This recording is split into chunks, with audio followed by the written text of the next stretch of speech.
I feel free from mental slavery because Mzungu came and brain out, wash our brain, telling us how incompetent, how incapacitated we are.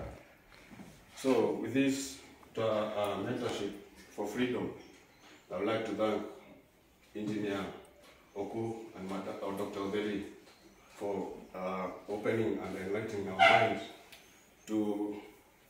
so that we can actually transform the world and the people around us, so that we can able to actually tell the African child of who we are, of what capacity or capable of what we are able to do.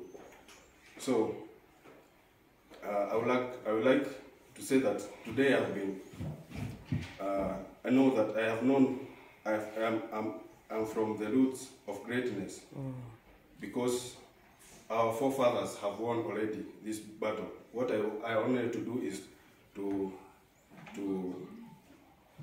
do what's supposed to be done for me, because I'm great. Very good.